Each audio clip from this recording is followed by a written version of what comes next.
আসসালামু আলাইকুম কাকা, এটার দাম কত? 4,20,000। 4,20,000।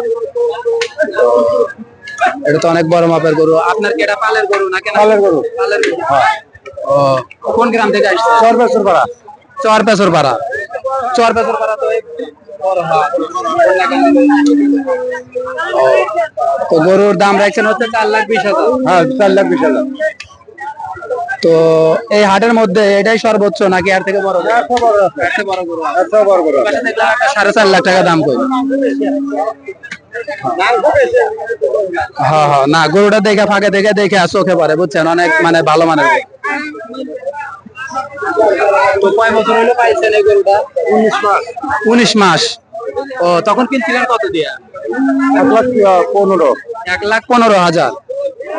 তাহলে 19 মাস, প্রায় 1.5 বছরের উপরে পাইছেন। তো 1.5 বছরে তো অনেক কষ্ট করতেন, অনেক ভালোবাসা জন্মেছে এই গরু। তো গরু বিক্রি হইলে কি কষ্ট পাবেন নাকি? কষ্ট আর কি হবে, তারপরে কষ্ট পাইলেও কিছু করার নাই, কারণ এটা হচ্ছে একটা,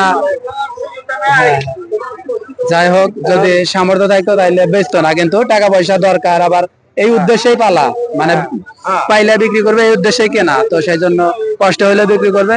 তবে গরুর প্রতি ভালোবাসা তো আছে। হ্যাঁ, ভালোবাসা আছে। আচ্ছা, ইনশাআল্লাহ। তো সবাই আসবেন, গ্যাস লাইন হাটে আসবেন। তো এই যে আপনারা দেখতে পাচ্ছেন যে আজকে তো লাস্ট হাট। হ্যাঁ, গ্যাস লাইনে এরপরে তো আর হাট হবে না, মানে কুরবানি ঈদের আগে এটাই লাস্ট হাট। তো আজকে কিন্তু সারা রাত এখানে হাট হবে, সবাই আসবেন ইনশাআল্লাহ।